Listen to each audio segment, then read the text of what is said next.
All right, and welcome everybody to a very special edition of Shadow City Mysteries House of Skye, where we go one on one with some of your favorite characters, which is all of them, right? Right? Even So, me. No. yeah, even yeah, we'll start. We'll start with the best. Hey, can't complain. Can't complain about that. That's right. So, joining us today is Winston Clark. Winston, please introduce yourself. Winston Clark. I play Peryn Kestai, who is a member of the Church of Astra. He is a mystic, which means he's got. He is one of the people who has otherworldly magical powers in the Shadow City Mysteries world in Soretto. But those don't really exist. There are But no you know, supernatural powers. they're rumors mainly. It's just Yeah, something it's that the true. church tells people that they have so they stay in power. 100%. 100%. The so that's excellent. So Winston, we've been playing this for a while now. So we've Yeah. been playing 13 sessions, which isn't bad. And you guys have all just recently or about to level up to third level Yep. in the story. And when we were chatting when we did a little behind the scenes before the actual play started, um yeah, you probably had some thoughts or ideas of who you were going to be playing, where direction the character is going to go in roughly, right? But now you've been playing the character a little bit. How does the character evolve differently than you originally imagined? Well, I feel like Perrin's a little bit more assertive than he was initially, or I initially thought he would be. Um, at first, when I had the character planned out, I figured he would be a little bit more passive, a little bit more maintaining his composure, trying to work as kind of a peacekeeper until some inciting event happened and he basically snaps and then he kind of like unleashes fury or all the rage that's kind of any rage that's held inside of him. But that's not really how that's worked out. I mean, there's no like real inciting, um, like nothing really inciting like that has Not a occurred. not a not a Not as of yet. not a sweater, a rat sweater, or Well, I mean that's different. That's like you can't really be um, uh, full of white hot rage when you're being gnawed upon by like large rodents. Um, but what ended up turning out is that he ends up. So I feel like Perrin wants to. He is in a with the Skye household. He's kind of in an important position. The church has kind of trusted him to be in that position, and he feels like he has to show that he's the person for the job. hmm, And as a result, he feels like he has to show more confidence in himself and in his abilities. So he ends up saying things or kind of being a little bit more curt, a little bit more direct to uh, sometimes to his compatriots in the Skye household. Oddly enough, more so to the people in the church. He's actually kind of stood up more to the people in the church um, in his eyes to kind of show I've got this. Just trust me with hmm, this. Um, it's fair. and It's I fair. think that's yeah, and I think that's where he ended up going with it. So he ends up kind of being a little bit more forceful now than I intended him to be, Sure. but still Sure. trying to maintain that bit of himself and that bit of peace. Uh, Do you feel that that's been motivated by the other players, either a lack of forcefulness with them or more the fact that they are tilted a certain direction? well, okay, so I How's that dynamic going? Because you knew I going feel in that you'd be like the odd man out, right? that's the other reason why I didn't think that Perrin would. I thought that Perrin would be a little bit more passive and like Mm, he would basically just be, "Hey guys, wait, stop! You know, don't do that."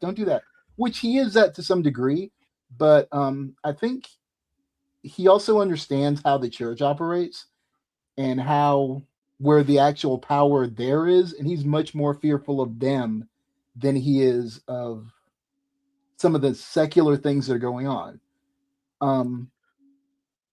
Because he kind of knows what they're capable of. Yeah. No, agreed.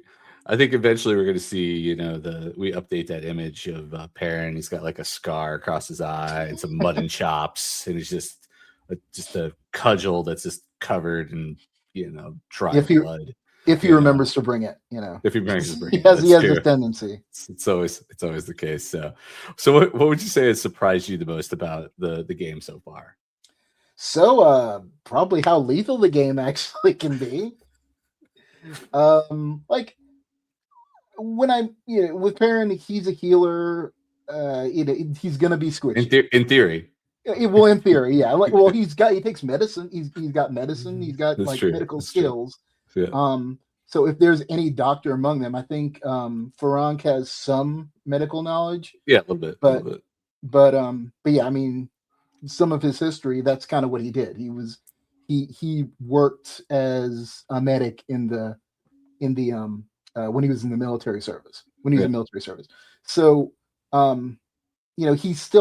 he's also not a fighter. He's not like he's the person who people talk to when they have problems about problems of faith or he handles the bake sales, or he deals with the parishioners. He's not somebody who's going to be jumping on the front lines. He's been on the front lines, but not in the regards to the way somebody like Quinn has. Yeah. No, very true. But so how deadly the game is? I mean, we all first and second level, right? But yeah, but I mean, of the 2 fights we've been in, 2 people have almost died. Sure. So I mean, it's true. And some NPCs have died. Yeah, well, I mean, they're NPCs, so I mean, you can't break an omelet without killing some NPCs. Kills the union workers will remember that. Yeah. So what would you say you enjoyed the most about Shadow City Mysteries? I actually really like the setting. Okay.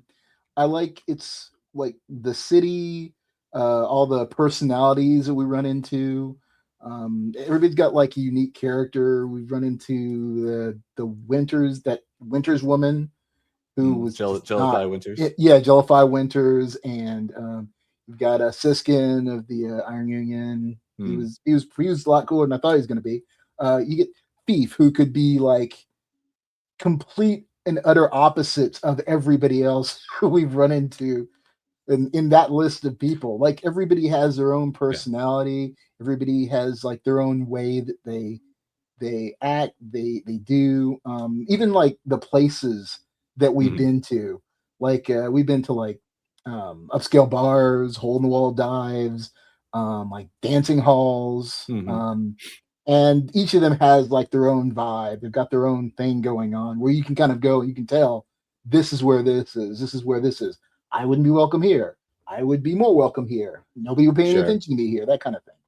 Yeah. One of the early catchphrases for Shadow City Mysteries is, even in a world with no color, not everything is black and white, right? Yeah. And so it's very cure to the setting, that we have these distinct kind of things, and we give we want the things to stand out and have certain tropes, especially the noir setting, right? So the characters, they have their names, but to the chagrin of Steven and Brandis behind the scenes, I always go in with they have a code name, right? So it's the politician, right? This Jellify. So something that kind of emboldens them or gives them a unique, well, not necessarily unique, but an identity within the world, and then I build around that kind of piece, right? So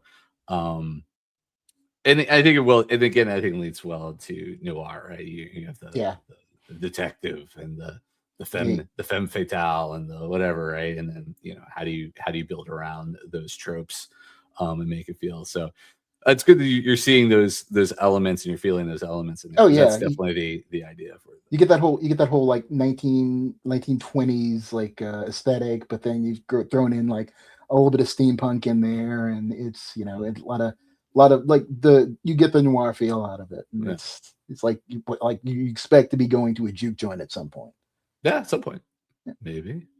Yeah. Well, I'm sure Frank will have something to do with that. But. I'm sure that'll lead somewhere from someplace else there. So with all that in mind, what are you hoping to see more of in the House of Skye series? What are you looking to see more? So this also gives me at least an idea also of I know where the story is moving overall, but it's easier to know what you guys are looking for.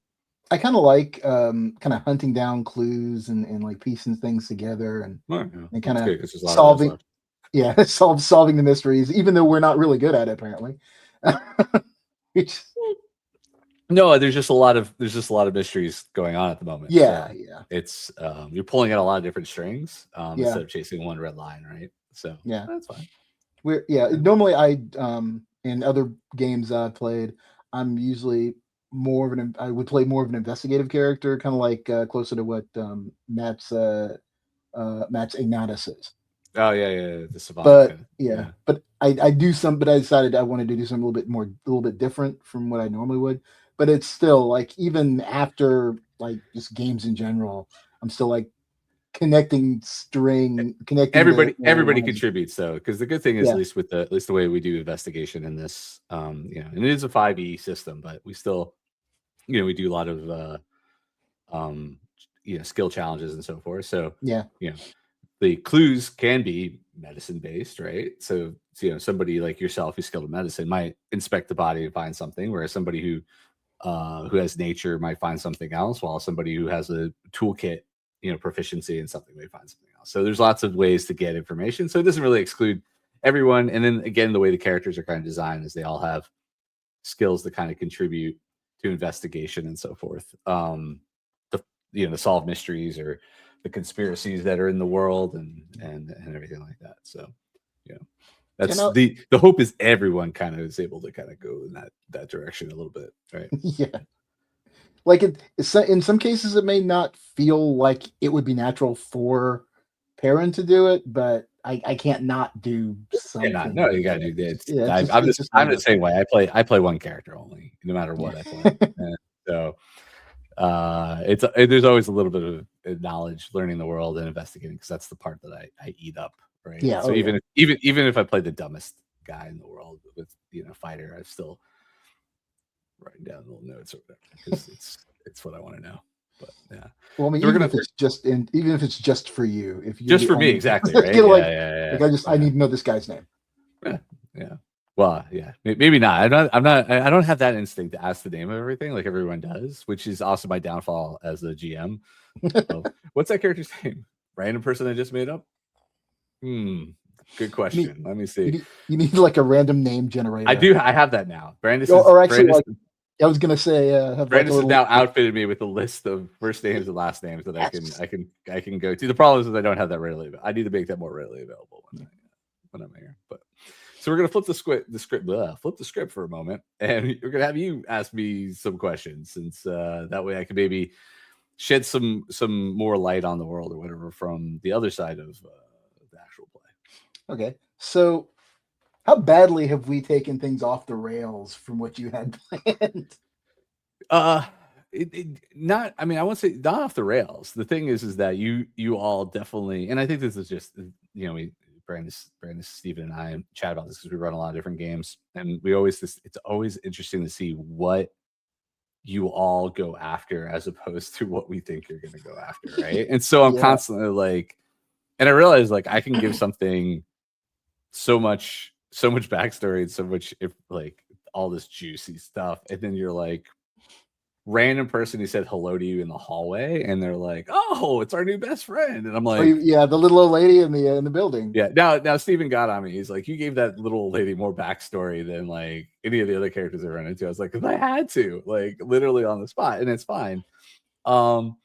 And that helps build the world and it makes it more like you're living in it, right? Which is perfectly fine. But definitely, I would say like off the rails. It's just I'll drop like a tidbit of multiple things, and the thing that I think is the most important, or at least the thing that I think you're gonna like run after, is the thing you forget about, and then like all of a sudden you're like, we are not gonna let this innocuous statement die and just go, and then you're like, we don't have any more clues. And I'm like, actually, you have like a stack of clues over here that you haven't even touched. And you're like, no, we ran them all dry, ran all the evidence right. Now, granted, again, this is just the nature of like playing weekly.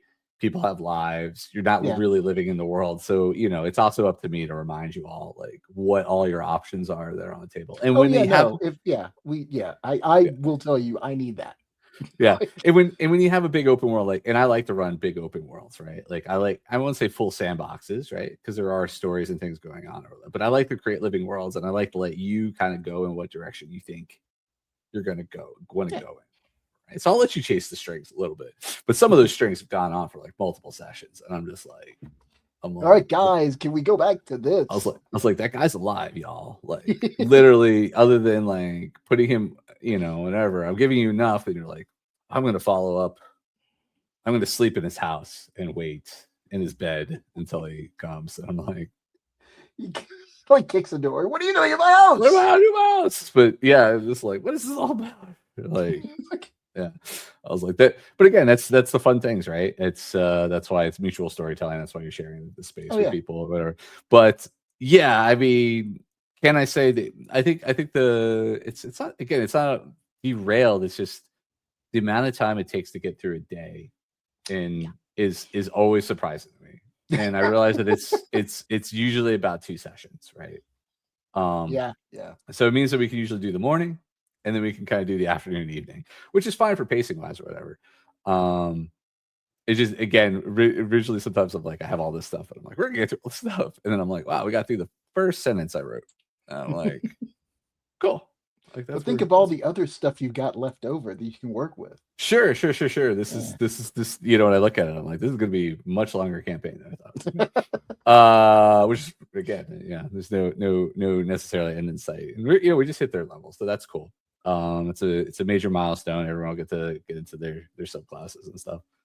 But yeah, what else you got for me? So I should say that with all the stuff that Shadow City Mysteries is doing, because you've got like the book coming out, it's getting out of final edits now, isn't it?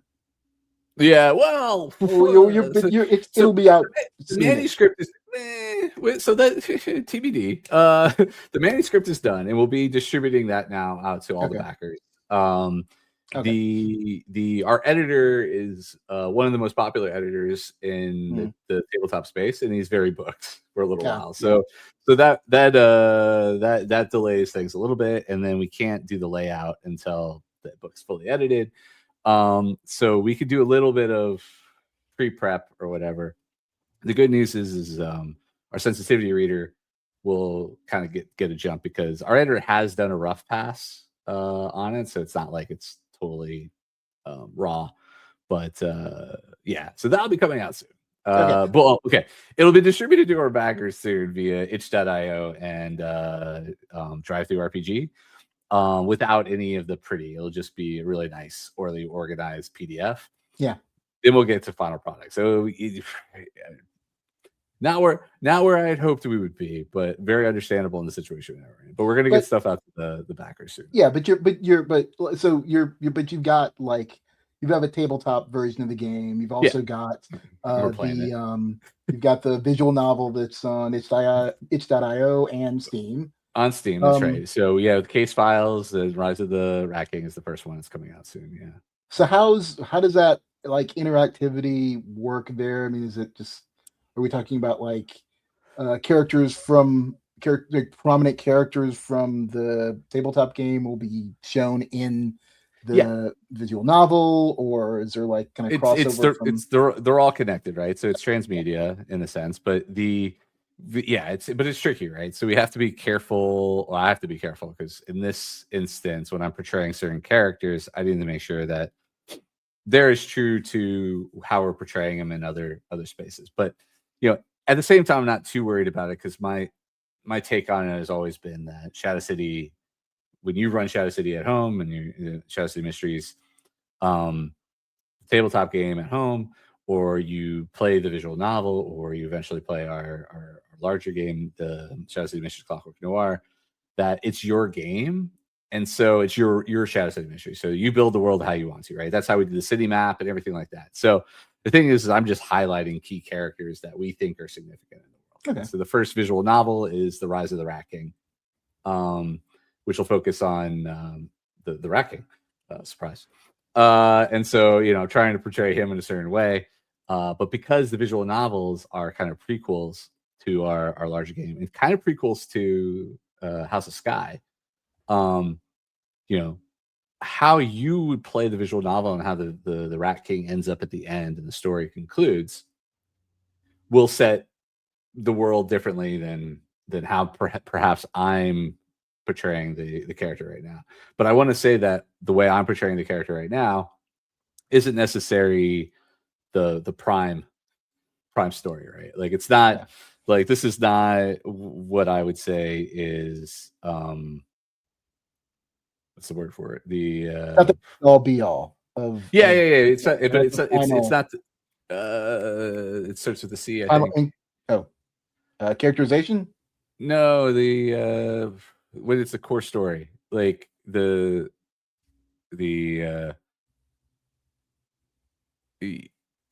but like the way this story, like so, the choices that I'm making aren't necessarily the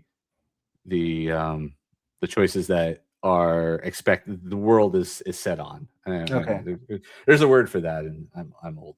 Yeah, don't ask me about vocabulary right now. All right. Oh, there you go. That's fair. Vocabulary is not the time for me right now. No, not the time for you right now. And so there's that. And so that's the tricky part. But yeah, if you go into the in the book, the Shadow City Mysteries role playing game, we have a section of who's who, and I'm highlighting a lot of those NPCs in the House of Skye game, which is kind of show you who's out there. And then the visual novels, there's 6 of them. They focus on secondary characters to the larger game that we're working towards. Okay. And so we have the Rat King, Gelathai Winters is the politician. She's in Raven's Revenge. The Cult of Tenebris shop owner is another character. Thyskin has a story of his own that we'll tell. Madame Rose has her own story, and there's and someone who has not come on screen yet has a story as well, actually. So maybe we'll see where that goes. So yeah. So before we dive into Peryn Kestai's spa day, big day out, yeah. Let's big day out. Let's jump over here and take a look at what you've already got, and let's talk about a little bit like how this may have come into play or not come into play in the 13 episodes previously. So we've got Sure Faith, which you get right because of your faction, right? So that's an ability that when you fail a saving throw, you can choose to succeed instead. You may use this ability once per long rest. We probably could use that when you were dying. I was gonna say, did I use that with the after the rats? But probably not. I don't think so. I don't think I had to though. I was. Did you? You didn't fail. I don't think you failed. You didn't fail. Yeah. I don't think you failed the saving throw. So, but that's a pretty handy skill. And another reason why I'm going through these, just to make sure that we're aware that they actually exist. It's like, did you know you could do this? Did you know that you could do this? Isn't that amazing? Oh no, I'd do that more often. And so you also for your mind, for faction, you have Iron Mind, right? So you have resistance to psychic damage, which hasn't come up yet. Yeah. And you gain advantage on saving throws to avoid or end the charmed or fighting conditions, which also hasn't come up yet. I didn't know about that. So. See, there you go. And against the effects, against effects that deal psychic damage. So, you guys are, the Church of Astra is very, please no psychic damage. Please don't harm my mind. And then as a feat, you got erudite from your background, which gives you educated, which we do kind of remember sometimes between you and Ignatus. Yeah, between the two of us, I think we've managed. Like, hey, you've got this. Like, oh, thanks. Yeah. So when you make an intelligence check, you have advantage if the topic is relevant to a standard academic or scientific curriculum, which a lot of times in investigations it is. And you got a skill proficiency. I don't know which one you did, but that's okay. And I don't know your life. Probably and then probably nature. It's probably the either nature or medical. Either nature or maybe. medical, one of the two. Yeah. Mystic sense you got for being a mystic, right? Okay. So this comes up a lot. So you always have detect magic prepared, which means, you know, with the wisdom perception check, you can figure out if there's something mystical in the area. Yep. Which doesn't always come into play because, again, the world is kind of, I won't say anti-magic, but low magic, right? The idea is that there's not a ton of magic floating around, and there's a reason for that, which, you know, may or less come into play more often. Yeah. And then spell casting. So you got spells, and that's cool. And what are those spells? Those spells are these. Yep. So let's see. Guidance, haven't used yet, really. Light, haven't used yet. Spirit of Dying, got to use that. Congrats. Yeah. As we were referring to deadly stuff. Thaumaturgy, haven't had a chance to use that yet. Detect magic, you've used that a good bit. That's the two at this point. Is bless? I've used bless. I've used bless several times. Yeah. I did attempt command. True, but against a mechanical thing. It wasn't going to work against. Ain't got no mind. Define favor. Haven't used that, but you just picked that one up. Yeah, that one's new. I did use mage armor, and heroism is also. You're just getting heroism now. Yeah. And then now you're going to third. You haven't actually gotten access to these yet. Yeah, these I haven't actually done anything with. I'm just finding these. These find these. So you get prayer of healing, mind spike, calm emotions, and detect thoughts. So that's pretty cool. What else you got? Oh, and then you at level 2 had a spectral alignment. So you got to choose from blue, green, and red. And you've been leaning on blue lately. Yeah, blue's been easier for me just because it helps for me as a mediator between people. Yeah, right. Because it gives you what does it do? It gives me disadvantage on saving throws with spells. Yeah, they have disadvantage. Yep. Yeah. And then I have advantage on saving throws to avoid charmed and frightened conditions. That's pretty cool. So yeah, which actually when combined with your other thing, you really don't even need that. Yeah, not really, but you know what? I'll just hang on to it for a bit. That's fine. And now that and this is assuming now you get your subclass, and since you're a member of the Church of Astra, you can choose Spine Speaker. You could be an Oracle as well if you wanted to be. Yeah. Or you could switch factions if you want. Yeah, I don't see that happening anytime soon. All right. Oh, there you go. But definitely, I mean, that would make too many other people happy. I can't do that. Yeah, that's true. But yeah, so as far as the Church of Astra, I think sticking with the Mind Speaker and going with the gold alignment is probably one of the things that would have been my goal anyway. Sure. I mean, it's pretty much Peryn. He wants to be a faithful, honored member of the church. He wants to do good, and that's kind of the pathway to do that for him, or at least that's how he sees it. He's a do-gooder. I get you. But yeah, and now you don't I think right now you have disadvantage on initiative, which I don't know if that came into play last time we were. It did. Yeah, I'm sure it'll be a thing later. But honestly, me going last is not. But now you don't. Now you don't have to worry about that. That goes away, and you get to you leak emotions.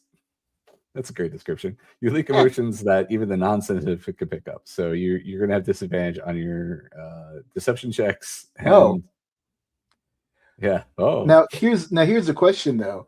Because with the other spectrums, I can switch those. For the gold alignment, that's not always there. I can. Yeah, it's true. No, it's not always there. It's just whenever. Yeah. So just keep in mind that when you're in your gold alignment, you aren't very deceptive, and you give other people advantage on insight checks against you. Yeah, you wear your heart on your sleeve. Is that Is the way. And then the other part is, well, you already have this. So we talked about it already. So the thing with mind speakers, like each of the different subclasses have kind of specialty spells that they deal with, and for some strange reason, the Church of Astra is enchantment. And so, and you're going to be picking up heroism, calm emotions, and detect thoughts. Yep. Because that's what everybody on your team wants. Is have detect thoughts. Calm emotions. I mean, that's good. It's helpful for me. Yeah. It could be helpful for them, because if I'm detecting the thoughts of members of the church, then or anybody who is maybe actively trying to work against the Skye household, then they're going to know it before anybody. They're going to know it, and they'll have advantage to deal with that. Yeah, keep telling yourself that. That's cool. That's just that's good. Or I can just not tell them I have it. That's true. Or which is probably what's going to happen. Hopefully, they just won't watch this episode. So there you go. Which is probably true, because I think they get around. They don't watch this. They never watch this episode. I know. It's yeah. But we appreciate you watching this episode. We do. Whoever you are, thank you for your support. So now we'll take it to a little bit of in game. So it was Wednesday evening. Everyone was heading to bed. You could have done your nightly prayers and anything else that you wanted to do. The next day, Eston alluded to everyone getting a spa day, but don't really know what that really meant. But you get the feeling it really wasn't going to be a spa day. So the next morning there is another envelope full of cash, and a note saying to head that you are expected at the High Temple of the Church of Astra in the Skyline, which is not very far. Actually, Skycrest, which is known as the church district. Okay. And actually, it's right next to Silverwood. So it's actually one of the closest places for you. Would it be close enough to walk, or would I still need to get No, you'd still need to take a ride into town. But Hans is offering to drop people off before to where their respective places are going. Yeah, I was gonna say, if it was that close, then I wouldn't probably bother Hans to do it. The Skye estate, well, beautiful and everything, is very far away from town. So it's I always describe it's like Atlanta. It's 30 minutes everywhere, right? At minimum, like 30 minutes to 45 minutes to get anywhere. So the Skye estate is 30 to 45 minutes to get, unless you're in the neighborhood, like. But it even feels like even getting to Delphi Winters is just in the same neighborhood. Maybe takes 30 minutes. Right? And then why would you want to go? Why would you want to go? Well, now you know that, but prior to that, you're like, that's true. This is great. Yeah. So so Hans will drop you off. You are familiar. You probably have been to the High Temple of Church Astra for major festivals, events, and so forth. It is a ginormous temple. Dedicated to all the gods.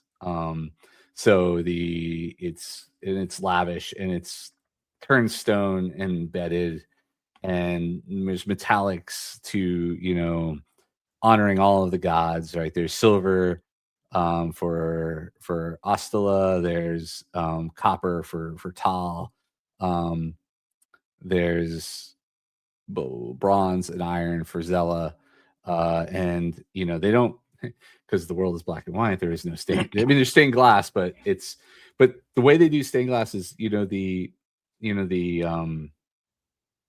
metal that they use to hold the pieces is actually where they put the most effort into, right? And stained glass usually it's the glass, obviously, right? But because there's no color, there's the different monochromatic variations within the glass.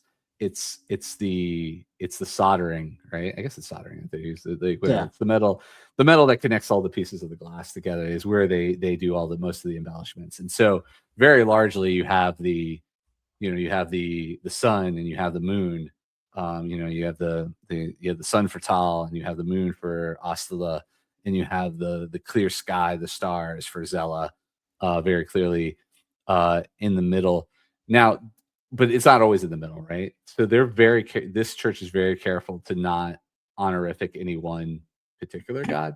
And Mhm. so there are variations of the placements of the three, so that no one is considered to Above be the other. above the Yeah. other and the highest, or in all places, right? So in some places there's more of a, in different corners and parts of the church itself, there are different honorifics to the particular gods, and then also their servants, so Polar and Kilos and Morleth, and the church itself, again, very beautiful, very well kept, lots of different church officials and folks are running about, and your note just says to arrive at this place. It doesn't tell you whom you're meeting or for what exactly, and at some point you see folks keep scuttling about. So I don't know, what would you like to do?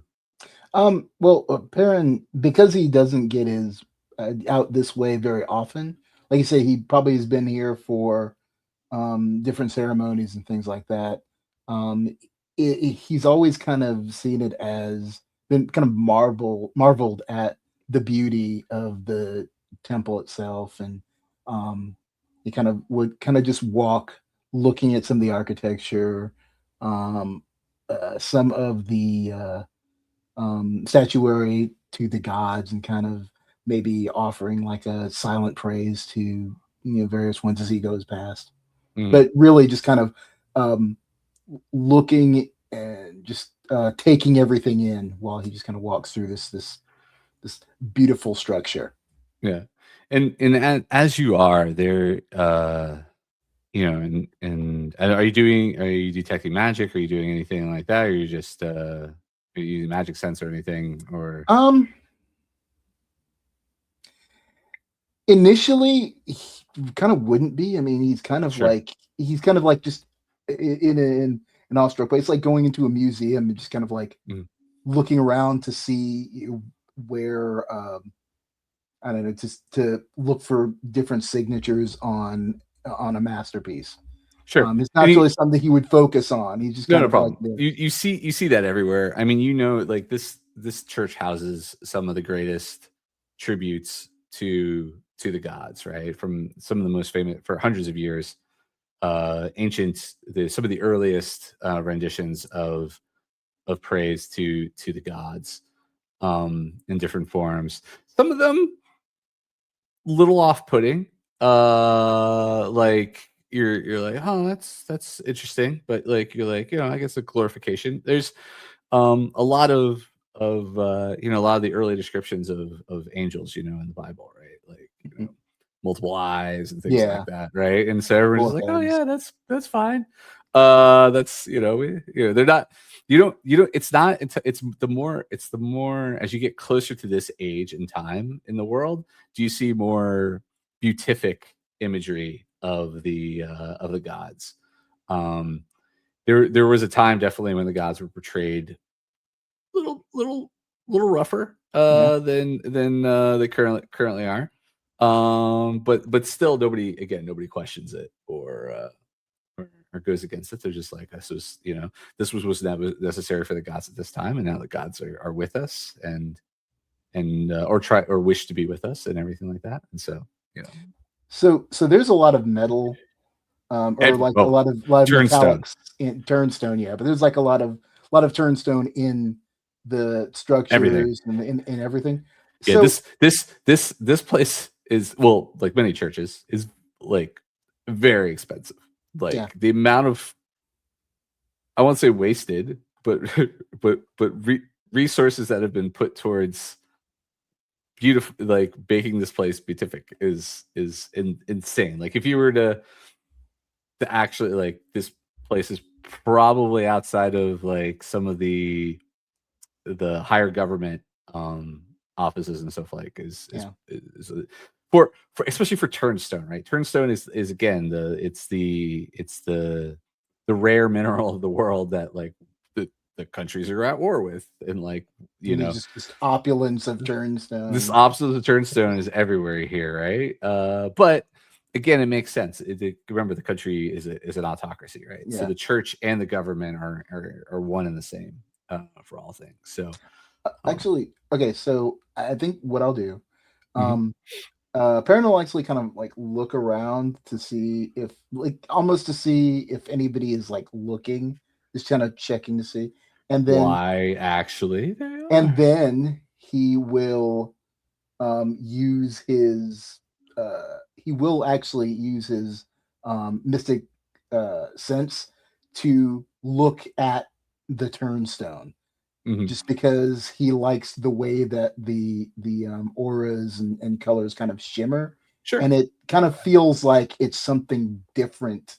It's very different than the rest of the world. Yeah, right? like it feels like he's communing with the gods themselves when he does that. And indeed, like Turnstone is the the color of the gods, right?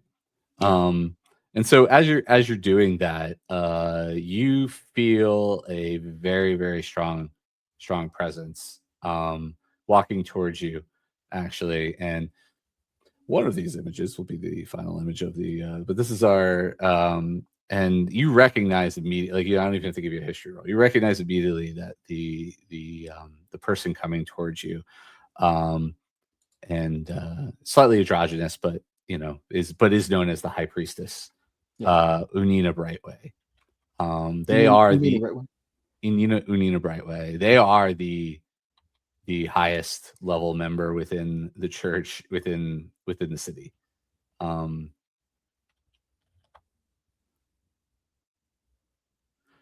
And they approach towards you, and they go, "Alkalite Kestai."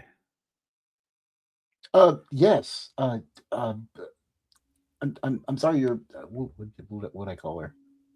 High Priestess. Her grace. I'm sorry, High Priestess. I didn't know if there was like a grace or anything like that. No, I mean, you could. I mean, there's no wrong with that per se. And in their skin is pallor white, but with gold. Like, so anywhere you see kind of markings, just imagine the face is painted in gold, and the vestments that they are wearing are also turnstone threading and so forth, and gold as can be, and shines very, very brightly. And they simply they greet you. They like, "I've heard good things about you, Alkalite. Do you have a moment?" Yes, I certainly do. Yeah, I mean, you are here by my invitation. I apologize for I went through other means. I had been told that you've reached a moment in your training when you would need to make important decisions about your life, and so I wanted to speak with you. I would be honored. Yes. Up until this point, Perrin had been like, once he saw them, he kind of like shielded his eyes and didn't look directly at her. Once they said that, he actually like looks up at them. Yeah, they have a very gold distinct aura about them. They gold and I won't say red. Actually, they have a dual aura. So gold and red, you see, but okay. Yeah. Well, excellent. The I've heard good things from members of the church, and so I wanted to talk with you and see where your thoughts and speak about the gods, if you will. I don't know that I would be much company for that. Obviously, I'd have to defer to your knowledge of the gods, but I'd be more than happy to speak with you. Yes, I would not necessarily expect you to know everything yet. You were but new to this. Well, not new, but there are many secrets many knowledges of the church that come in time. And so I think perhaps now is a good moment to discuss those things. If the church is still your priority. Oh, of course it is. I can think of nothing more than to serve the to serve the gods, to shine the light of Zillah and on all that would hear their words. I can think of nothing better. Well, remember, Zella is the clear night of Skye. So the and the stars. The beacon. She's the beacon. Is the beacon. Is the beacon. She's the beacon, the shining beacon. The lantern is the constellations of the seven fingers. It's true. But let us talk over. And she just kind of takes you over to the to the pews where others are praying and so forth, but not too close to the to everything. What happened? No, that's it's a little technical difficulty. I know. No, we're good. We're good. We're good. And so the high priestess just mentions to you. So it's like, so you, what do you find? Do you feel what do you think our purpose is? As minds, as those who wish to speak with God.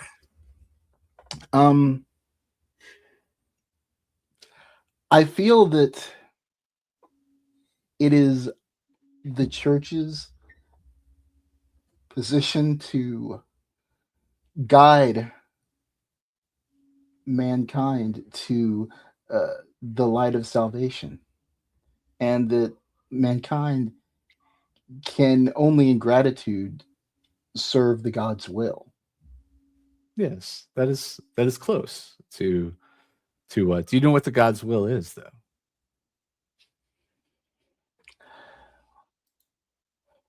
I mean, from what my personal thoughts is that they would will us to be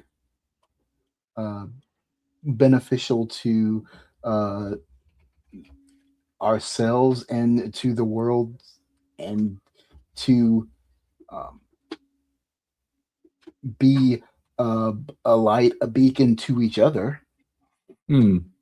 No, the gods wish to be among us, and in order to do that, we need to find those that are worthy to bring them here. Much like the autarch. But the autarch is only one of the gods. All the gods and their servants wish to be among us. And only then can the people find salvation. So, forgive me for my clearly childish understanding. It was my thought that that the gods do walk with us, though we don't see them. We don't we can't touch them, but we feel their presence in everything. Do we not? We do, but they can be so much more. That is always what they have wanted.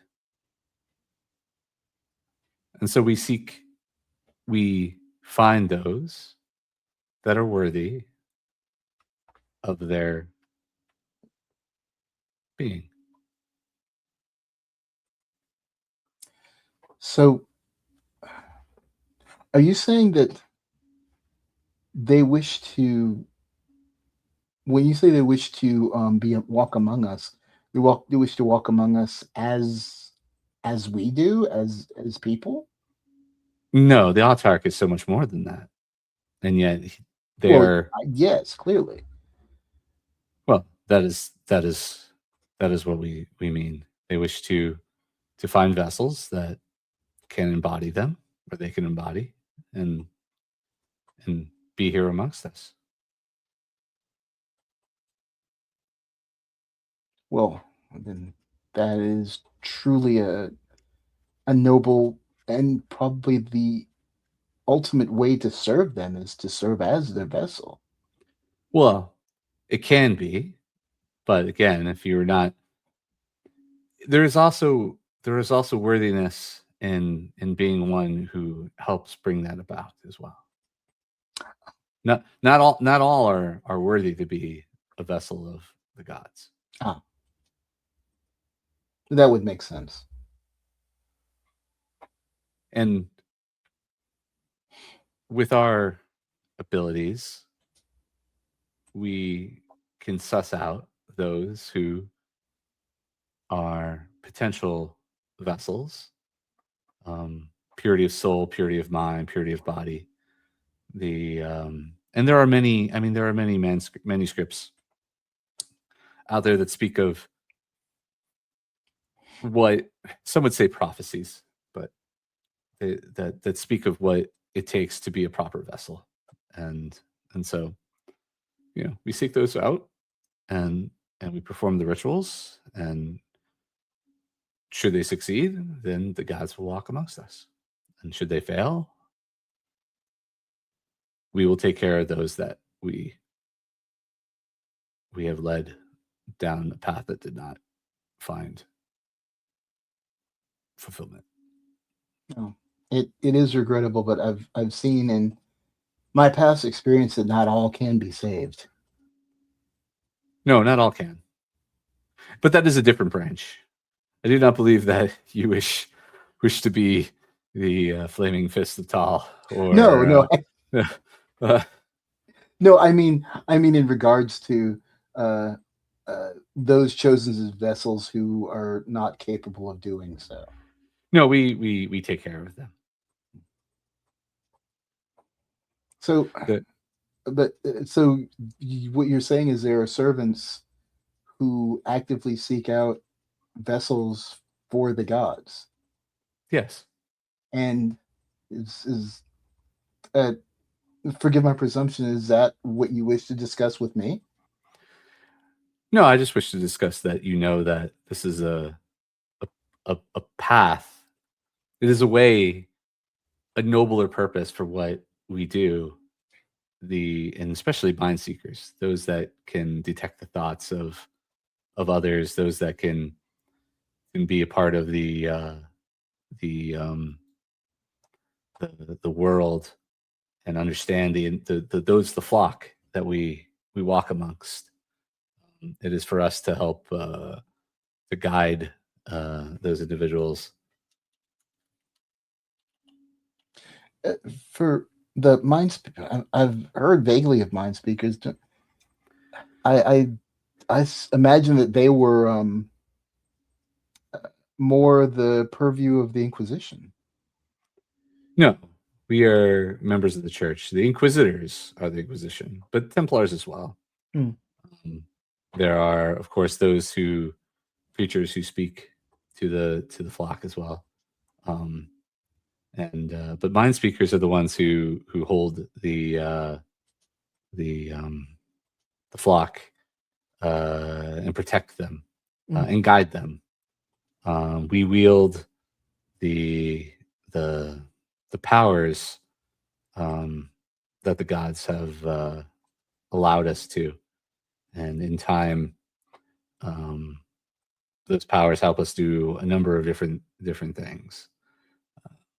But ultimately, at least I feel, in my experience with the church over the years, and as the high priestess and guidance of the church to the people, it is our sacred duty, besides keeping those that are simply here to exist.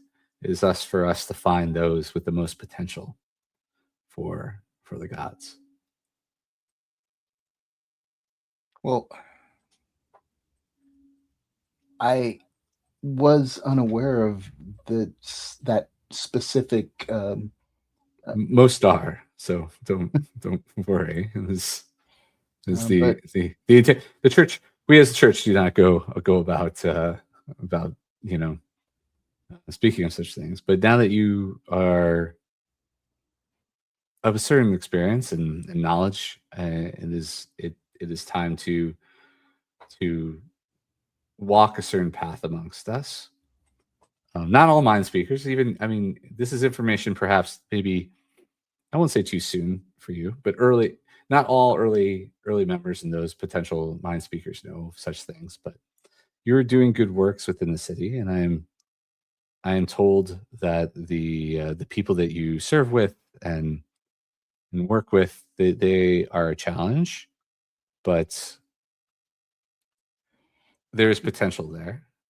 They can be they can be a bit of a handful, I would say, but they're no more difficult than many others that of the congregation who have questions about things. They can also be once they are brought to the truth, then they will accept it. They have to accept it. It's the truth. It is the truth, and we work a more subtle way than say the Inquisitors or the preachers or even the Templars. So, I will over these next couple of days induct you into the ways of the mind speaker. I will teach you to attune your spectrum to the golden light of the gods, and I will teach you a few spells that I know to better utilize your skills and abilities. Or Peryn takes a deep bow. No, Winston does. takes a deep bow and says, I thank you for blessing me with this offer, and I humbly accept your aid in this. And again, I thank you for making this choice and calling on me for this. Of course. I feel you have potential. And so I wish to see this potential through and see it rise and shine brightly upon the city. And with that, training montage, 2-day training montage, you fighting, running up a thing, lifting, yeah. So we'll fade the black and we'll pick up punching wood. Punching it like rocks and stuff. Yeah. You're cutting bamboo down, with just with my mind. With your mind, exactly. Your mind spike. Just slicing bamboo. And then we'll pick up where where everyone picks up on Saturday. So about your next 2 days are going to be basically doing basic church stuff at first, it seems, but then you realize that then she walks you through the different spells that you're picking up. So reading the thoughts of others and heroism and other things. And then also tuning, at first, it feels hard and difficult to necessarily get that golden light. But once you do, you definitely feel that you are more in tune with the world and that turnstone that you were viewing before, right? And you were looking at it because it made you feel special or whatever. You feel even more in tune with that now that you have that golden aura about you that you can call upon. So, yeah. So before we switch over to our next one-on-one session special, we'll end this very special episode where we didn't talk about drugs or we didn't, but kids stay off or maybe do. I'm not your boss. That's right. We don't know your life. Winston, give us a shout out of where people can find you on the interwebs. Well, Winston Clark, I can be found on the interwebs at I have a webcomic, which is subconsciouseye.com, which will be posting hopefully very soon. It's been a bit of a bump in things, so I'm trying to frantically get things ready. But I also have my socials at either Subconscious Eye or Subconscious Eye Studios on Instagram, Blue Sky, Facebook if you're doing that. And I think that's it. All right. Well, thank you very much, Winston. And we're gonna do a 5-minute intermission because I realize I can't do this for 2 hours straight without a break. So we're gonna do a 5-minute intermission. You're gonna listen to some chill lo-fi tunes, and then I'm going to be bringing on Ariel, and we'll do our one-on-one session. So get ready for the intermission and the lo-fi. All right. Thank you, Winston. Cheers. Thanks. See you later.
And we're back.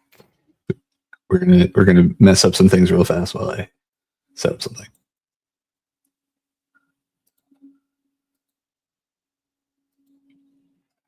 All right. So back from intermission, we've switched out our one of our favorite players for our next favorite player, Ariel. So Ariel, give us a quick intro here. Hi, I'm Ariel Kasten. I play Reggie Wrenne, who is one of the 2 infiltrators in Shadow City Mysteries House of Skye. She's a member of the Brass Consortium and is still finding her footing, I think. I think everyone is. I think that was a kind of a thing we were just discussing with even with Winston previously. So yeah, makes sense. I mean, it's still early on, right? I mean, yeah. We're 13 episodes in, sessions in. everyone's just about to hit third level, so it's interesting times in the House of Skye. It certainly is. And so, I mean, I guess the question is, when we did a behind the scenes before the actual play started, and so everybody kind of created their characters and had thoughts and probably lofty ambitions of where their character was going to go, what they were going to be, and where it is. And I mean, the game, much like life, sometimes doesn't always go the way you expect it to. So, out of curiosity, like, now that you've been playing your character for 13 sessions, how has your character evolved differently than you originally imagined? I think maybe it's her lack of evolution that surprised. I mean, she's evolving, but I did not anticipate her being quite as wary of Eston as she was, and it was just kind of the perfect storm of instances to kind of get her hackles up. And because of that, I feel like she's kind of off her game. When I started, I had in my head that she was just kind of this. She'd be a little bit more charismatic and a little bit more smooth talking, and I don't feel she is at all right now. But I'm using the excuse that she's feeling off balance. Sure. And I don't think all those opportunities have come up yet either, right? So I mean, there's been a lot of investigation, but the investigation hasn't always been involved with people. Usually, when there are people involved, it's a large group, so you haven't always had the moment to kind of do. I think we kind of saw a little bit with Lore, right? Talk with Lore, Yeah, so. and then right before she went in to talk to Lore, she had I don't know if I could call it a heart-to-heart with Hans, almost like more of an interrogation of Hans. Hans doesn't get interrogated. Hans is, it's it's nice that you think that, though. It's we got to have a good conversation. He answered a lot of her questions, but that meant she went into this situation talking to Lore with so much on her mind that even in that, she was a little bit just very blunt. 100%. I'm here. Let's do this. No, but there's I mean, it's then it does become a little bit more intimidation, I guess, than actual deception or persuasion, right? Like, there's a different form of how intimidation manifests itself, right? It's not always like interrogation. It's just like, I'm just very direct or whatever, and some people respect that, or because they're off put by it, they don't know what else to do other than answer, right? So there's something to that. 100%. So what surprised you most about the game so far? Honestly, I had to think about this for a bit, because I went into the game pretty open-minded and I read all the materials you gave us. So I felt like I had a pretty good handle on a lot of it stepping in. But it is really cool to me how much being in a different faction will change the class that you are, or the way that you play that class. Because in a traditional D&D game, you've got two rogues, and you might come from a different place and be a different race, right? Or whatever. But it doesn't really differentiate that much unless you are specifically trying to. But in this game, it feels much more seamless to me. Well, yeah, and that's, I mean, again, I was chatting a little bit with Winston about this, about the noir and how we work really hard to have those tropes. And the thing is, I don't think this is a knock against traditional D&D. It's actually I think it's better now that they moved away from it, right? It's when we don't have race, right? You're all humans, and so you have factions, and so with factions we can go a little bit deeper into kind of making them more distinct. Whereas like you run into a lot of, and appropriately, danger zones when you go with race and D&D, and you try to make it too whatever, right? And so I think that's great, but I think that is the difference by removing race and by having factions kind of be our replacement. It does allow us to put the spin that makes them more distinct and very particular in the city. And I mean, and third, part of the reason we're doing this session is you get to pick your subclass, right? And we have generic subclasses for each of the all the different classes. But because we have the factions, that also means that the subclasses have potentially have a unique aspect to them, right? At least in our initial starter book, which is coming out soon. we only have the generic for each of them, and then we have 3 faction options there. Eventually, we actually have a subclass for each faction, but that'll be in the future. But the way you're going is, you picked Infiltrator, and you're looking at becoming what is the one that you do? Counterweight. That's right, counterweight, which we'll go into more in a bit. But then this is also the point where, even though you mentioned we have 2 infiltrators in our group, you're the Brass Consortium, and then we have Mandy, who's playing Raven, who's the Cult of Tenebris, and it's that at this point they diverge in very different directions. And so yeah, but I even feel like from game 1, the way that, and you knew this going in, but I didn't, because I didn't have all the insight into Mandy's character. I'm like, oh, there's going to be 2 infiltrators. Aren't those going to be similar? And you're like, believe me, no. And from game 1, vastly different. Vastly different, right? Yeah. I mean, again, because the Brass Consortium, showmanship, showy, have an entertainer background, right? They're the folks that are not your hard workers. They're your smart workers, and charisma based workers, right? So they're the ones they're out there doing gig work, and that's whether that's artistry or actual performance, or even a little bit of servants, like mixologists, whatever, right? Yeah. And so they all kind of fill into that cool, necessary service industry bar there. That's there's so many tiers and levels too. But if you've in your 20s and living in the city, like, most likely that's you're interacting with those folks. Yeah, well, in real life, you can be in your and still living still be living that life. It's true.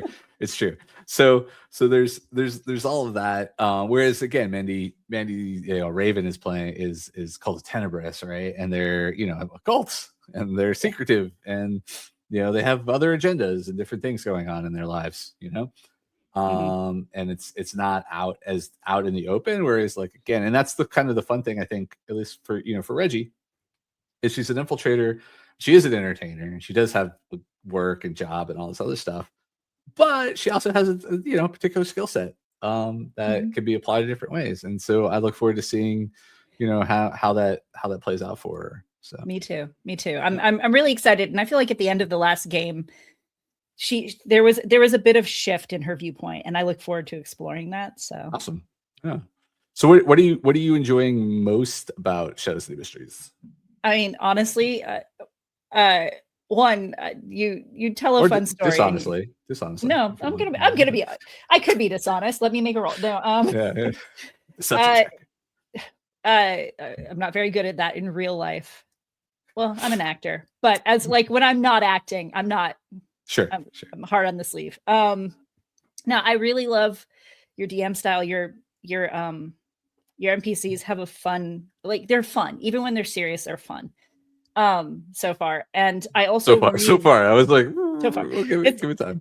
It's noir. I know we're gonna get there, but I mean, we started with a murder.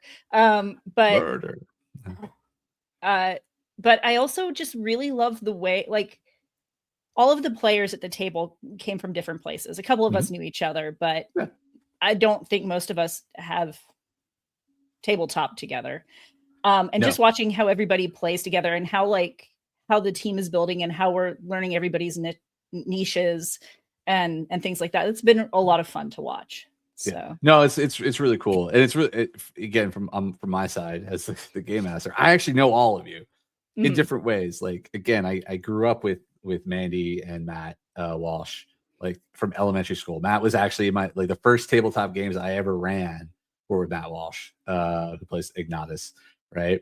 And I never got to play tabletop with Mandy, but now but I went to school with them, and then now it's it's great. So the opportunities are cool, and then I know you from LARP and from tabletop too, and then Matt Bell, same thing. I was actually LARPing with him way before he fell into the group that we ended up meeting, Matt. So I've known him for forever, Matt Bell forever. So Farank, Katie, we've all LARPed with, and then Winston as well. Winston for forever. So Yes. it's cool to see everybody at the table together and seeing how they gel and they all have their moments, which is really, really cool. And that's definitely something I've been glad because everyone has been able to kind of have their moments, right, in their play style and how they do things. So and definitely want to make sure we do that. I actually was surprised. Yeah, actually enjoy. Yeah. Okay. So, what are you hoping to see more of in the House of Skye? This is just so I know like what you are enjoying and then what direction you're going. Right. Because... So I was talking with Matt Bell because Matt and I are both actors. I think we've mentioned before. And we're talking about acting murder. Yeah. We are not both murderers. But we'll chat about acting stuff on the side and then fall into Shadow City mystery talk. And I was like, I really want to have, because even though Reggie is charisma based, like she is also very sneaky. So I really want to have an opportunity to go on a heist where Franck is the face point distraction person and I get to be all sneaky because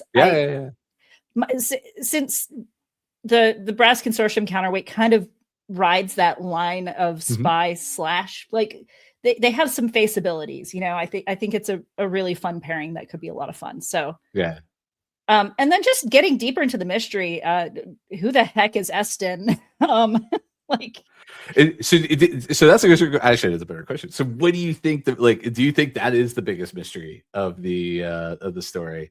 Because I was talking with Winston about this. Like the thing is he was like, well, wait, what are we getting wrong? It's like, it's not they're getting anything wrong. It's just there's so many mysteries going on right now. You're chasing a lot of different threads as opposed to pulling on one thread, right? And then sometimes you tend to chase after things that are just the innocuous comment I make, and then you're like, this, and I'm like, whoa, no, but not no. It's fine. You can chase whatever you want to, right? I do like running more of a sandboxy.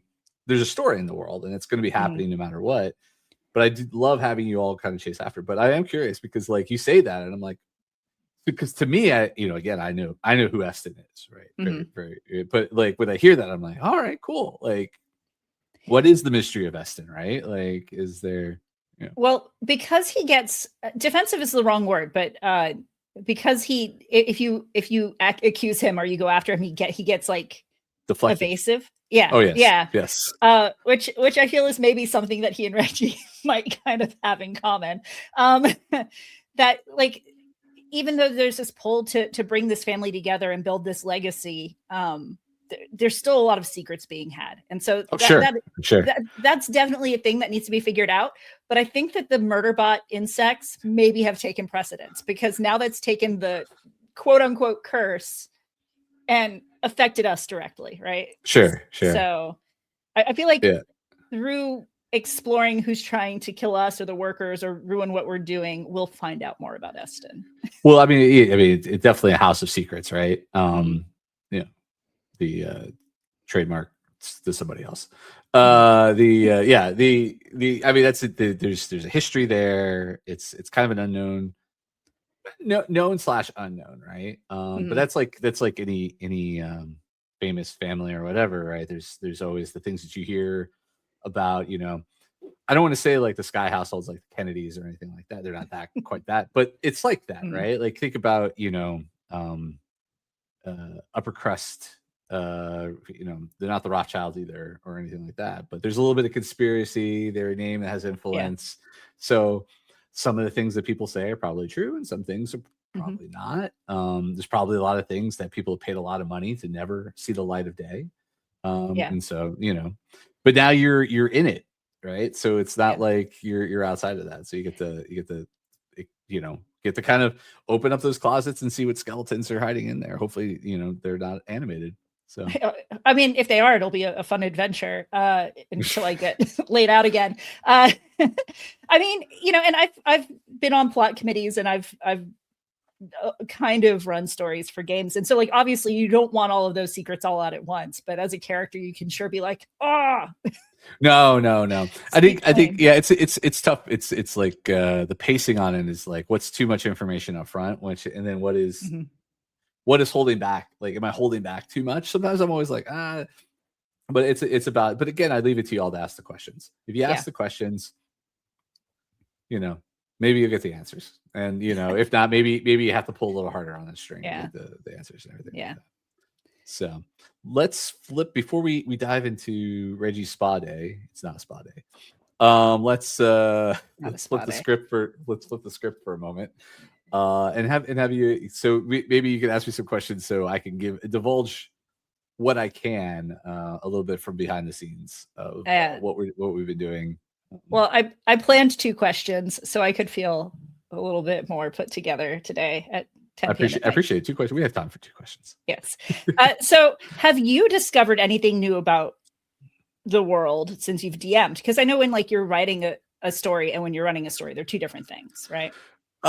Yeah, a little. Well, so this kind of goes into something. So the Shadow City Mysteries role-playing game and then the House of Skye actual play are all part of the larger world, right? And so what I've discovered is I need to be very careful in the presentations of that because they kind of shape how the rest of the world gets affected. Now, the good thing is all the other products we're working on, the transmedia products, are very choose your own adventure, make your own choices matter kind of situation. So ultimately, our goal with Shadow City Mysteries is that it's your world. You make the choices you make, and in the end, the results that you get, that is your version of the story and the world, and that's perfectly fine. So the story I'm telling right now is my version of it, but it does not mean that it is the codified be all the end all. Like this is how I portray the Rat King. How you end up choosing in our visual novel, how the Rat King ends up being and what skills they have and how they act at your table or whatever, that's up to you. I don't, that's the thing. So that has been the biggest one. Obviously it's forced me to kind of make some decisions on who some of the other players in the world are. And actually not even the major players. The major players I've always known. I've always known each of the major players, and the major players being like the Rat King, the Union Boss, Mr. Siskin, the Cult of Tenebris, Jellify Winters, the politician who everyone loves, Madame Rose. she's the sweetest. Madame Rose.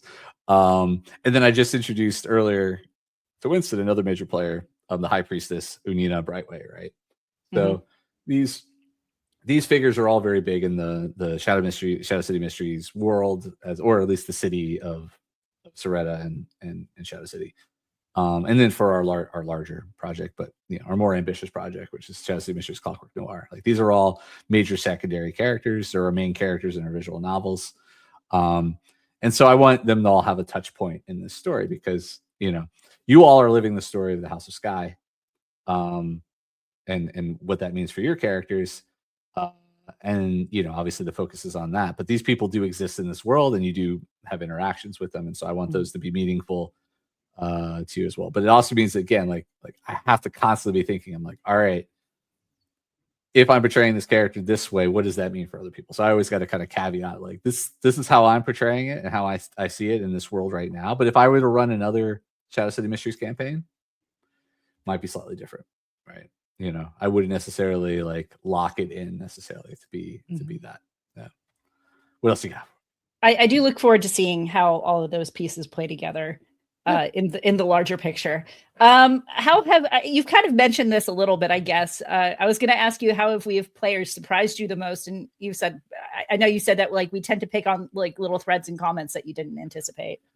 Yeah, I mean, well, it's well, I mean, that's one thing. It's again, I'll have a bunch of things kind of planned, and this is, I think, every storyteller is this. You're a bunch of plans, and then you have this nobody NPC, and then suddenly this NPC becomes the 45 minutes of conversation, and you're and revisits. I mean, we have Agna now. Agna, right? yeah, what? But that's fine. That's fine. I mean, that's what gives shape and color and makes the world feel more real and lived in and everything like that. I think the other thing, I think it's the, when you say Eston's the mystery, right? And I go, yeah, okay. Yeah, I agree. He's a person or whatever. There are other mysteries that we've put on, when we created the map, right? You guys put some stories or whatever. So there's those pieces there. And then there's my overall story that goes in there that I had already kind of subjugated you to. So it just kind of surprises me on like a week to week, day by day basis of what you all decide to chase after. But I think that's great. I think that's fine. The other one I was suspicious with is it turns out that a day is 2 sessions for us. So like I had no idea how long. Like I always thought like we could probably get through a day, like a session in that but 2 hours is only so much time, right? But I think it's a healthy amount of time. I don't know if we could do long. We could do longer, but I don't think it's necessary. So yeah, that's really it. Otherwise, I mean, what didn't surprise me is how well y'all are gelling together. Like I had a feeling when we brought everybody together and we did the session zeros and we were talking and meeting, everybody was very, very courteous to each other about, even kind of like, well, I was thinking about playing this. Oh, okay, you could play that. But like, and in the end, it didn't really matter, right? Because everybody has their own character and everything like that. You've done, you all like, again, this isn't a surprise. It's more like I'm just a happy surprise. Is that, everyone gels really well together, gives each other their space and their moments. They find times to like give the spotlight where they need to. The table is very, very open and sharing. I think that's awesome. Yeah. Because that ultimately, it's the creative endeavor for all of us. So yeah, I'm absolutely enamored with everybody's character. Like every time they do a moment, I'm so in love with it.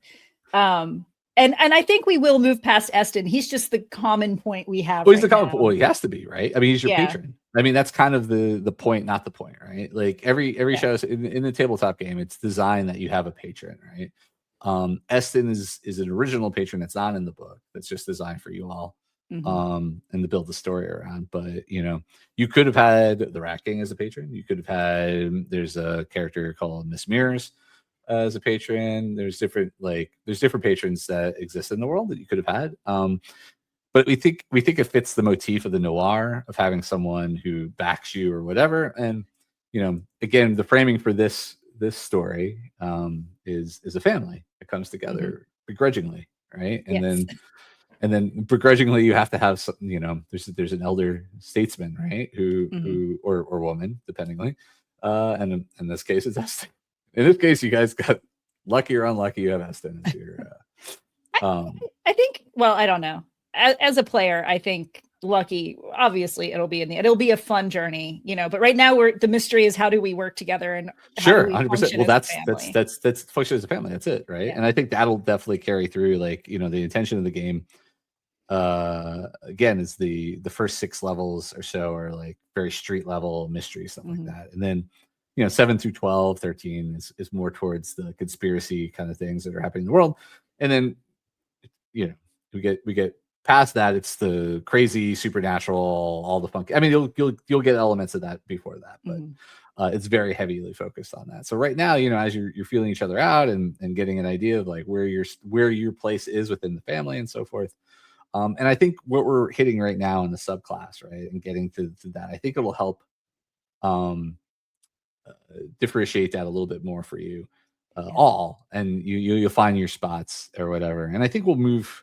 We'll probably see a little bit more combat as well, and also probably a lot more combats in between levels, right? So kind of been the pacing has been like you do a bunch of adventure or a little bit of mystery searching or whatever. We have an adventure, you level up. I think going to 4th, you're probably going to have to do a couple combat sections, which is good though, because I think that's where, again, I think we've done a pretty decent job with the classes having abilities that work outside of combat. But again, it's D&D. And so, I mean, it's not all tactical, but again, part of the fun of D&D is the combats and making this interesting and everything like that. So we just have to remember that I am not a normally D&D game master. That's I usually do more story driven and games. So when Steven hands me a set of characters, I'm like, let's see if this kills the players. But I think that's part of the fun is the fact that I don't know and I'm not holding back. I'm just letting the rolls be what they are. Has made the combats at least a little bit more exciting. And you've all pushed through. You've all made it through. So I don't remember who it was, but in one of the LARPs that I played, and I think you played too. Someone's like, I don't want to kill the characters. I just want to make them think that they're going to die because that's more fun. Yeah. No, it is true. It is true. Though I think you do have to have that threat a little bit, right? You have to. I mean, you have to see it. Otherwise, the world doesn't mean anything, right? Mm-hmm. You know. Yeah, there have to be some consequences and all of that. Yeah. So let's take a little walk through Reggie now, and let's see here. Boop and boop. All right. So there's Reggie. All right. And so this has actually kind of been fun because now we can kind of go through like, what abilities do you have, and have you actually used them, and have they really come up, and maybe not, right? But it also maybe helped you go like, I know with Winston we were like, oh, I didn't even know you had that. I didn't either. Oh, that might be handy. So we'll see. So the servant's entrance. So this ability you haven't specifically used in the sense of what but you have used it in a role-playing way, which is kind of cool, right? So I mean, in this case, you get to you have advantage on charisma checks to pick up a particular job as an entertainer. We haven't really played into the whole like work aspect, but it's only the first week, right? So a lot of you have been very delinquent with your jobs. That may affect you eventually, but I've done quite a few of my jobs, but that's true.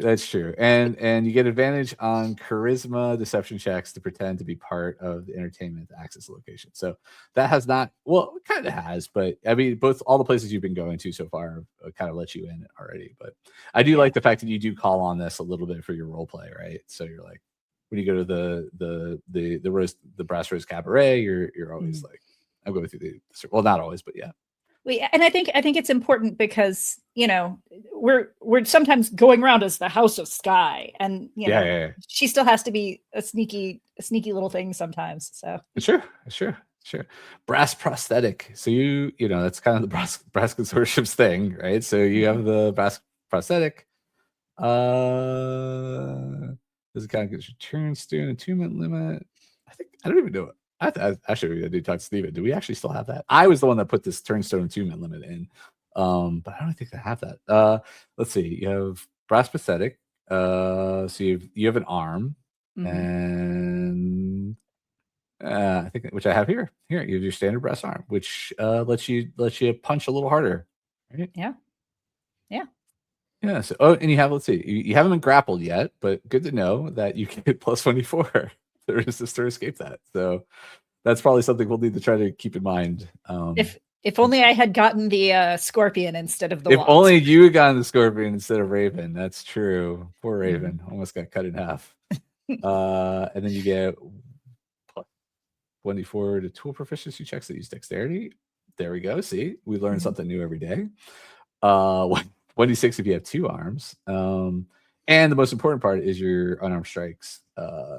1d4, or they increase if you have an ability, which you didn't take that one, right? You didn't take the assault, which would have increased that. So. No, I did take assault, and I'm guessing if I were a brass consortium heavy, then that might have, if I had stronger unarmed strikes to begin with. Well, no, you wouldn't want to be a heavy. I think you would. You made the choice, and I'm perfectly okay with you doing the because it does play into your skills, your special ability better. You took the infiltrator package, or whatever it is, espionage package. Espionage, yeah. But it actually would have worked because you are a dexterity fighter, right? So you could have taken the assault package and gone up the step and just been more deadly with your combat. But I do like the fact that and again, it's not off the table to switch out your package later on if you want to. Yeah, it's expensive. You can't have 2, and I think it's doubly cost if you want to switch. But it's possible. you have a patron, right? So so let's see here. Shine. This has come up a little bit, right? Yeah. You kind of use your guidance, not as much as you would like to, but yeah, you have guidance, so that's pretty dope, and that comes from your background. And then you have a proficiency there. Sneak attack. So you get to deal an extra 1d6 damage when you have advantage, and you have finesse, which works well with your package, or your arm and everything like that, or ranged weapons. That's also good to know. And the extra damage is the same as the weapons type, which is pretty cool too. Actually, has it come into play? And you don't need advantage if you have one of your allies within 5 feet. So that's always good to remember, because traditional sneak attack is with advantage, right? This other part is kind of, I think, a specialty thing part of our sneak attack. And the extra damage increases as you gain infantry levels. So I think that actually went up recently for you, maybe. Yeah, it did. I think also if I use a readiness point, then we're about to do that. Never mind. Yeah, readiness. Yeah. So yeah, you have the readiness points. So you have a number of readiness points, which again goes up with your infiltrator level. You get them all after a long rest. Oh, and you get your proficiency bonuses back of readiness points when you take a short rest. So that's nice. But you can disengage, dash, dodge, whatever. You use a readiness point as a bonus action to use the attack action to make one more attack. So that lets you kind of either hide and kill, or disengage and kill, or dash and kill, or whatever you need to do. That gives you a bonus attack. Yeah. I think at one point it also gave. I know you guys changed it a little bit recently. I thought it gave me sneak attack even if I used it, but I could. That might actually be the new version. I actually have not switched this to the version that it might be the version, or I might have misread it. So I'd have to go back. But that reminds me, I do need to update that, because all these are the older, or no, these are all the ones in your character sheet. So maybe they're up there. Anyway, we'll figure that out. Skilled sneak. This might be the one though, right? You can add 1d6 to your dexterity, intelligence, wisdom checks. This reduces your available. No. I did use this in my conversation with Lore. That's right. You did, which was handy. Yeah. Just to make my non-combat roll a little better. Oh, and now you can get your sneak attack dice back, not just after a long rest. Or no. This is your sneak attack dice, not your. So I have the readiness points, and then I have my sneak attack dice are now, I think, 2d. I don't remember offhand, but 2d6. So I think I can use. That's right. You could do it twice. Yeah, that's correct.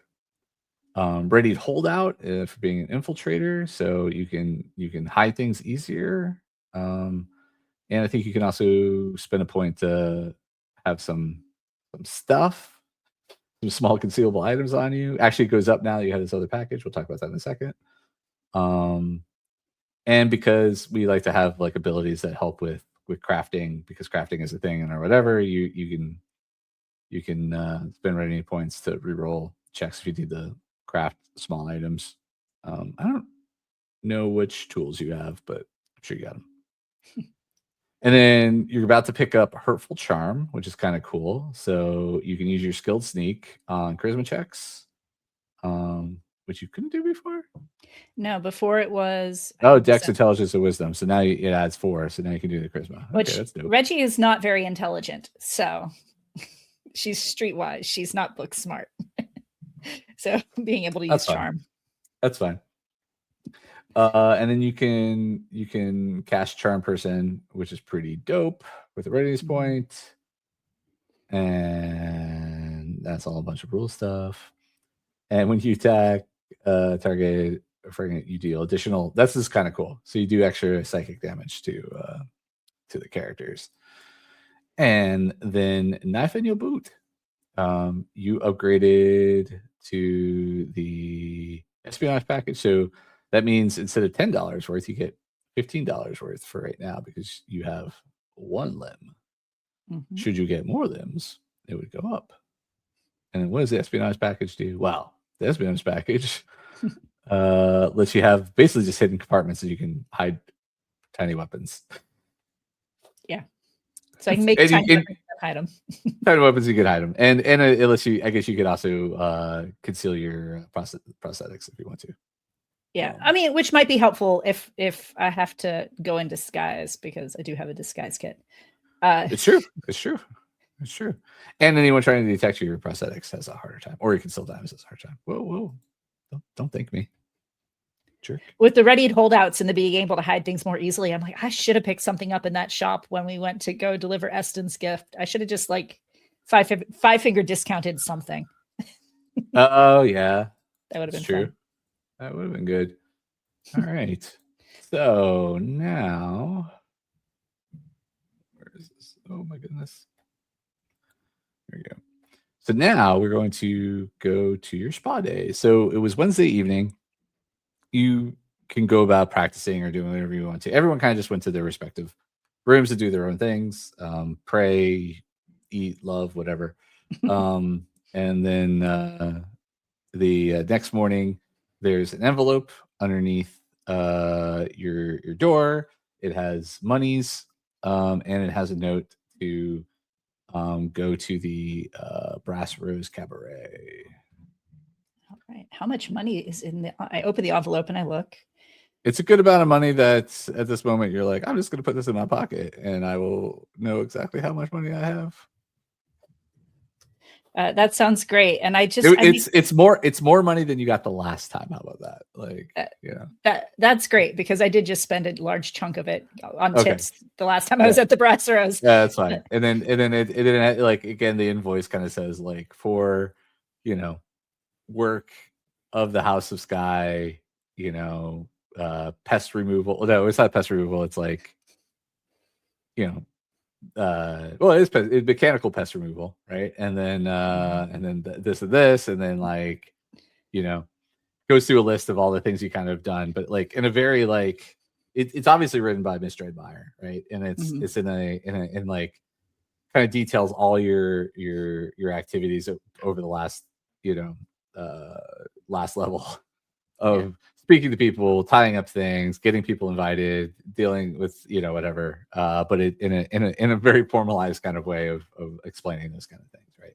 So Reggie will shake her head because it still feels very weird to straddle this line of job and family. Like it does feel very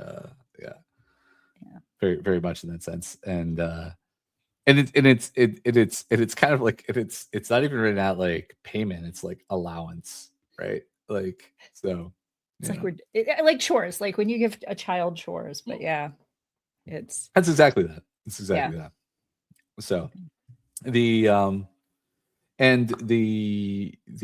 Hans is taking people into town, so and he's been going back and forth, right? So people have been kind of getting up and doing their things at different times.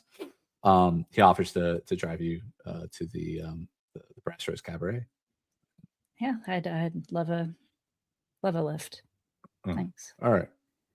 And drives. You could have a conversation. He can just drop you off, whichever you wish. I mean, I think Reggie will be like, I know last time you drove me here, I asked you incessant questions. I'll give you some peace this time.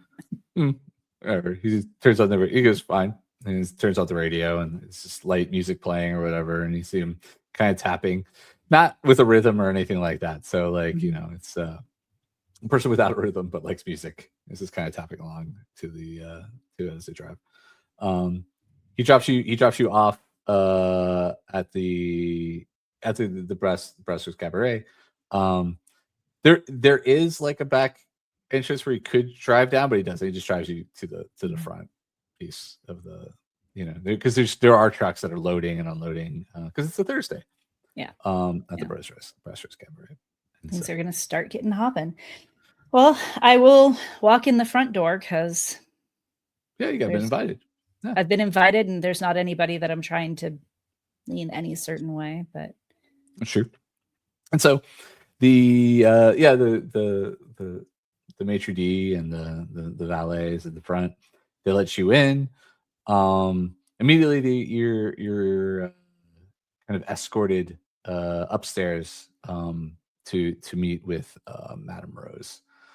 And I was showing let's see, this is still kind of a work in progress, but we've only showed the outline of Madame Rose, and it's probably going to be more towards the one on the side here on the right hand side, but they're all kind of, but just to give you a little sneak peek of our work in progress with Madame Rose. I love it. But she is entirely made of for the most part brass prosthetics, and she greets you and she's like, Reggie, hi. So pleasant to have you here. I been made aware by your grandfather that you've reached some great achievements, and perhaps need some guidance in your future. I don't know how many achievements I've reached, but I certainly am feeling a little off balance. Off balance. Well, perhaps we can counter that for you. And with that, she's please have a seat, and she's like, a drink, anything? Sure. Can I have a gin Ricky? Fizzy Temple, you say? No, a gin Ricky. Yes, that's fine. So she. I mean, she does. if you don't, if I shouldn't drink, I won't drink. No. She gets you. She gets you. She waves to one of the services, and there are other people, like workers there or whatever. They're just kind of like not like they pop in and out, or they're kind of looking for contact to see if they need to come in and do anything, right? So they come in. She tells them to fetch you a drink. They go and do, and they bring it to you quite quickly. And she's sitting there smoking her long, the cigarette holder and smoking. And you get the smell of the smoke it's not just necessarily the typical tobacco smoke. There's a little bit more to it. But it's an interesting blend of exotic. You could tell it's not a local thing normally. Does it look like something that was maybe included in her gift box from Eston? No. Okay. No, this is just her. It looks like her usual. You see that there's on her desk like a little like rolling kit, right? And so you see a mix of different tobaccos and we'll just say leaves. I mean, not tobaccos, leaves, and then papers and so forth. And so she has a couple of different things prepared for herself. And kind of just and she's like, oh, do you smoke? No, I don't. I should maybe take it up. It might help my nerves a little bit. Maybe it's some say it's a filthy habit, but we all have habits. I say whatever keeps you sane. Exactly. And so you're part of the consortium. You've done good work. And we like to reward good work. And I understand that your work tends to lend itself similarly to my own. And so I like to reward those within our organization. And so I thought perhaps two things. One, I could guide you in our specialities in the delicate works, the dexterous works, if you will. And then two, I have someone here who would like to meet you and perhaps outfit you with some upgrades. Oh. And with that, a very, very thin man with proper gloves and a mustache that's properly oiled and comes in and is like, yes. It's like, this is the Reggie Wrenne you spoke of, yes? I am how do you say? I am the outfitter. Is this the one that I know? It is. All right. It's nice to finally meet you. Yes, I apologize. I heard you were looking to send an invitation. I've not that I've been quite busy, but I have been busy. My work takes me to all over the city to work with the very, very particular clients that they're in need. But when the rose speaks, I listen. And so I wish to offer you my skills, if you will. Perhaps I can outfit you with some new accoutrements for your prosthetic. Yeah, I would love that. Excellent. What are you thinking? You want to or you want to hide things, or Are you looking to grapple people? What would be? If you would have asked me that a week ago, I probably would have said I just want to cause as much damage as I can. We can do that. I have heard that that's a possibility, but I think that life is taking me in a slightly different direction. Of course, that is what life is for. Yes, and so I don't, maybe something that can be sneakier that I can disguise Hide some little if I thing. need to. Disguise, hide some little things in. Yeah, we can do that. Do you want another? Another? Not at this time. And Madame Rose goes, if you wish, not at this time, but in the future, the consortium will cover additional upgrades for you. That's good to know. I'm going to be real honest. I hadn't ever considered it. Well, I understand. Some do, some don't. Some are happy with what they have, and others wish to have more. It's a fine line.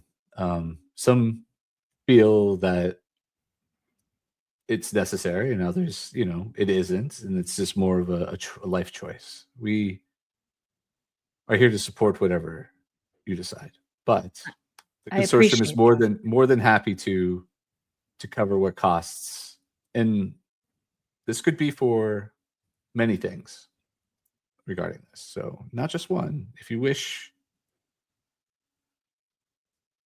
we can do this. I appreciate it. I will certainly give it some thought. I don't think it's something that I just want to jump. This is not a decision I want to jump into. Of course. And he's like, of course. It would be more involved and it would take more time. So, but this is something that I can do for you. Not the problem. He goes, yes.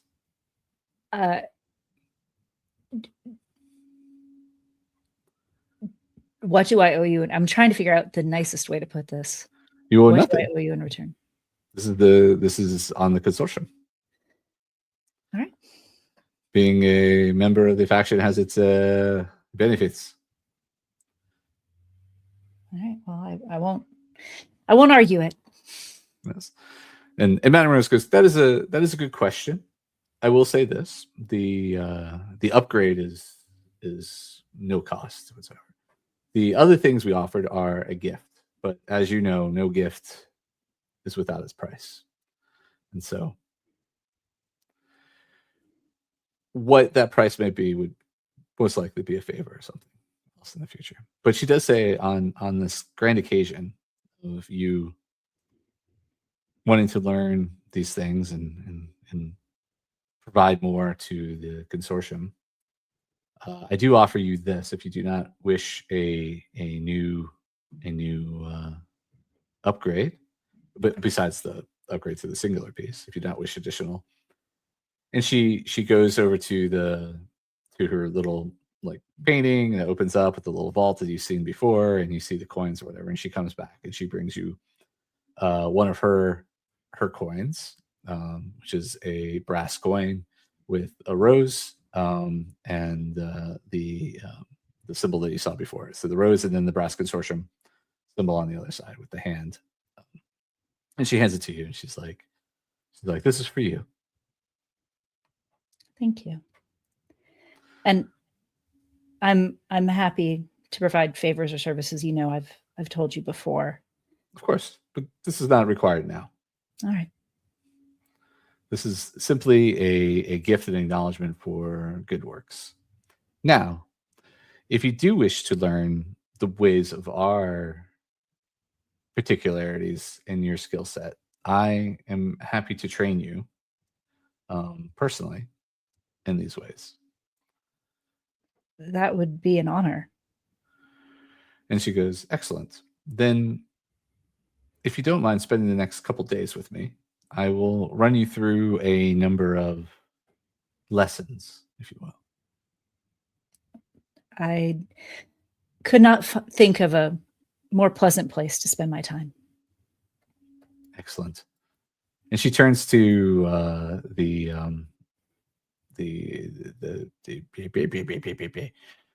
tailor, Oren, and she goes, Oren, that is all for today. He goes, yes, Miss Wrenne, please come back to. He gives you an address. He's like, come to this address today or tomorrow, later on, whenever the time allows, and I will make sure you are upgraded appropriately. Will I be able to keep because Reggie has a bunch of etchings on her arm that match the tattoos on her body. Oh yes, of course. I am no amateur. I can. He looks at you. He goes, I can make this work. It's just fine. I never thought you were an amateur. I just thought I ought to make. No. I understand. Of course. I am an artiste. This is well within the bounds of what my skills can do. Like I said, I could do this and much more. So, this is what you wish. Yes. We can make this work. Thank you. And then he is, I will leave you to your business, and he leaves sees himself out. With that, the door shuts, and Madame Rose goes, well, let's begin your training then. And she takes you over to a wall, and she presses something on the wall, and a door kind of opens to an area that you hadn't seen before. I didn't even know there was a door there. And there is a man who is kind of tied up to a chair, and you semi-recognize him. I mean, you can give me a history roll if you want. Yes. 10. You reckon he's a not specifically as you recognize him as a politician within the city, and you go and the Madame Rose simply goes, this good politician has volunteered to let us practice upon him.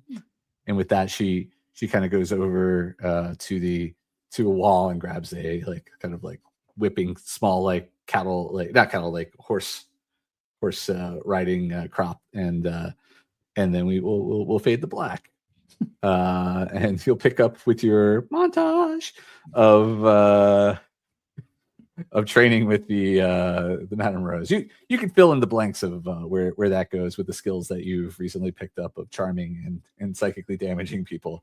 I think as we fade to black, Reggie looks at the politician and just goes, since she's been told he's volunteered, thank you for your service. Exactly. And you don't see fear in his eyes. You just see almost, whatevers. So it's definitely a way of, so you learn the fine arts of extracting information with charm and pain in those moments. And so, yeah, the next couple of days are a lot of that. And then also going to the tailor and getting outfitted in his shop. The thing that you do find interesting is that the shop itself is not a permanent location. It looks like it's kind of like a pop-up, like a pop-up kitchen or a pop-up store or pop-up whatever. It's a pop-up prosthetic shop, right? But it's not the same way that the Cult of Tenebris store was hard to find. No. It's just literally they find location, they're like the spirit of the Halloween. Oh, okay. Right. So it was like a Toys R Us, and now it's a cybernetic shop. Yeah. All right. Cool. All right, and then we'll pick back up on Saturday. Well, not our Saturday, but the in the world Saturday. So you have a couple days with Madame Rose, and then you also have a little bit of time with the tailor to get outfitted up. And then on Saturday, when you join the family, should you choose to, you could forgo them forever now that you're well within the good graces of the Brass Consortium, you'll be able to you'll be level 3 and have the skills that you need to move forward, and a closer contact and connection with the Brass Consortium as well. So before we let you leave, Ariel, why don't you tell us where they could find you on the interwebs, if they could find you on the interwebs, and you can find me on the interwebs on most social media. On any social media that I'm on, I'm Ariel Kasten. And I also have a link tree that has like upcoming events on it. I don't have any currently, but it's got stuff like my older audio dramas that I've been a part of and things like that. And you can also find me on my podcast, Large Nerdron Collider. When's the next episode of that coming? We recorded one this evening before I jumped on here, so it should be out tomorrow. Awesome. So check that out. And tomorrow would be Saturday. Real people's time. Yes. I mean, it's Friday evening. It's a special edition. Yes. Yeah. Yes. And so before I close out the special edition where we did not talk about drugs again. I'm sorry. Don't do drugs, kids. Or do them. We're not your parents. So we don't know your life. You need to. We'll do a special shout out to the people behind the scenes before we close. So for game design and writing, Stephen Cheney and Brennan Stoddard. For tarot design and writing, Rabbit Stoddard. Character design, Adam Schumpert. You can see the cool character next to Ariel. I don't know which side. And then tarot and symbol design, Luana, Zahra. Wait, yeah, there we go. Adam Schumpert, character design, Luana, Zahra, tarot and symbol design, and Fleur Sciortino for graphic and UI design of the Wanderer's Dome. Thank you. I'm Christopher Mifsud. I've been your game master and host for the evening. And tune in tomorrow at 9 p.m. Eastern time for another special edition where we probably won't talk about drugs either, where we one-on-one with both the Matts. It just so happens that you get Matt do. So yeah, so exciting. Check it out. Very exciting. All right. Thanks everybody. Appreciate you. Cheers.